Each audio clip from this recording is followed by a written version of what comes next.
Good morning and welcome to day 39 of Geriatric 1944's Coronavirus Diaries. It's the 1st of May. We've been at this for over a month. In fact, I've been doing it since early March when I started self-isolating.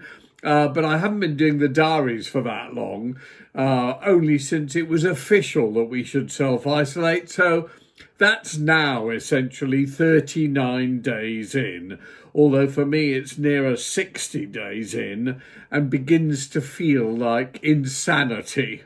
As someone on my King of Hits site, which is where most of you seem to be watching these videos, said, I look as though I'm beginning to get bored. Well, I'm not bored. I'm still enjoying myself. I've got an awful lot of other things on. And in fact, today I wanted to discuss some of my other various activities. I keep doing music to a degree. I keep writing books and so on. And I was interested the other day, in fact, last night, there was a new version of Great Expectations on telly. It wasn't too bad, actually. Nowhere near as good as the John Mills, Alec Guinness one, but still quite good. I think Miss Havisham was played by, I can't remember the name of the girl, but she's actually very good, was married to Tim Burton for a while. You know the girl I mean. Anyway, it was interesting watching because for me, perhaps the greatest opening of any novel is Great Expectations. I'm a huge Dickens fan anyway. And that opening scene with Magwitch the convict in the churchyard and Pip stealing the pie and the various other bits and pieces for him, the file to get to cut off his handcuffs, his shackles. Wonderful, wonderful, evocative opening scene.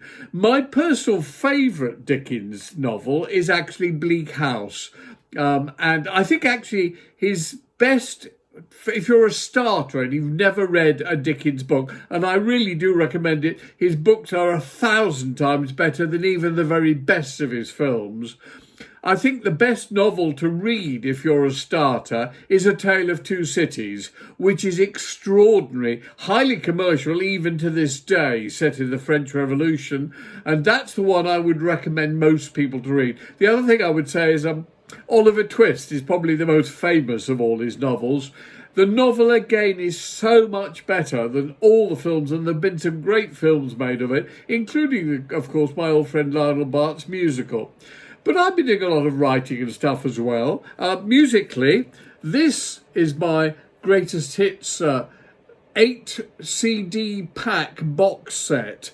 It's been around now for about 20 years. It sells terribly well because we sold out our 5,000 edition copies very early on in the day. And it sells on eBay sometimes for 400 or 500 times the original cost. But I've got to tell you, we have now, and it should go up in the next week or so, put it online. So you can buy the whole thing online for next to nothing. And it's almost everything I ever recorded. So people who have enjoyed some of my music, especially some of the more obscure tracks, might enjoy that. But I've been writing books. I wrote this way back in, I think, 2007. This is technically my original autobiography, Jonathan King, 65, My Life So Far. We printed up only 500 copies of the original hardback. It sold out within about a week at £20 a copy, making me 10 grand, which covered the cost of all the rest of the things I've done, which I have to say have made me no money at all. So essentially it was rather useful having that. I then produced a paperback called 70 FFFY, which stands for 75 further fucking years. And that had many stories in it as well, which is quite fun and is still available as a paperback because it didn't sell nearly as many in hard copy. But actually we sold very well of that on the ebook front, which we've done a lot of. We also had a lot of my films on in hard copies. This is Vile Pervert the Musical with me as God on the front cover. And that's a DVD that you can buy if you want to, with all the various assorted me's on the back, because I played all the roles in it, all 21 parts. That's Vile Pervert the Musical. Me, the movie, based on The Moon, the tabloid paper, The Moon. That's also been available on DVD and has sold quite a few copies, actually. But also various books under different names. This was Beware the Monkey Man, which I put out under the name of Rex Kenny. And I think there are copies available of that if you want to buy the hard copy. But that's also, these days we do everything now online. So ebooks and also such things as streaming and downloads of music and so on is the way the world has gone. This was one of my more recent novels, written as K.G. Jonathan King. Don't Go In. Again, you might see that's my friend in North Africa posed for the cover, which is rather a good photo. And there's various ones of K.G. Jonathan King. Don't Go In. Another book I wrote, actually, under the name Kenneth George King.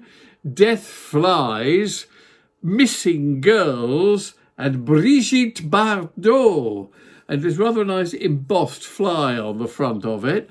That's also available, I think, these days, if you should happen to want to purchase it. Here's another one, written under the name Kate Jennifer.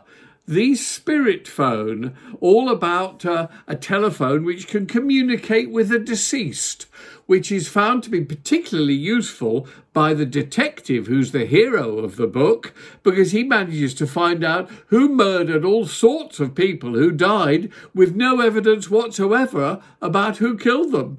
Anyway, they're all around and about and available, and I just thought I'd show you those as a bit of fun of things I've been doing other than just doing these daily diaries and all the rest of the rubbish I do. And I wanted to finish off with a song that I did actually for Earth to King, another collection of my more recent songs, a lot of which are featured in Vile Pervert the Musical and other movies. And I've always thought this is one of my best lyrics. It basically is a lyric about the X Factor in heaven, when all the great works of art are considered by God and his disciples and Jesus and people as to what is the greatest work of art of all. And I think it's rather good. Listen to the lyrics. It's called When Caravaggio Met Michelangelo. See you tomorrow.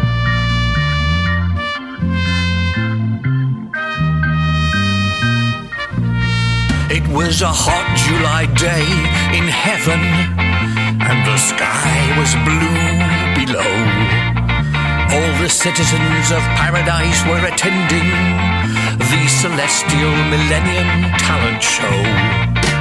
Last time they had witnessed a real surprise when the architect of Petra had won instead of the favourite, the Egyptian sculptor Tuthmose, for his bust of Nefertiti's head. Chaucer was there for the Canterbury Tales with the creator of Sydney's Opera House Sales. King Lear was a contender, as was Bleak House and the man who designed the computer Mad Mouse.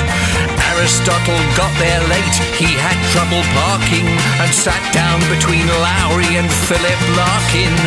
Picasso spoke to Rubens, Sophocles with his mum, but Dr. Viagra sadly couldn't come. A hush fell and God announced the two finalists, The Death of the Virgin by Caravaggio and The Statue of David by Michelangelo. There was the expected uproar and the odd supportive cheer. Jean Genet walked out pale, shaken and feeling a little queer. Rachmaninoff hissed to Beethoven, the judges must be deaf or dead, and Beethoven was heard to reply, what was that you said? Several felt they should have chosen Heroes Gateway Arch, and the stuffed church favoured the man who'd invented starch. The Scots championed TV and John Logie dared, whilst others whispered softly, thank God we were spared. The Orientals considered Hockeside's Great Wave very good, but Van Gogh felt a chair was the better use of wood. The statue of David won, of course, by a mile, though Da Vinci she felt he deserved it for that smile. When Caravaggio met Michelangelo at the Celestial Millennium Talent Show. When Caravaggio met Michelangelo at the Celestial Millennium Talent Show.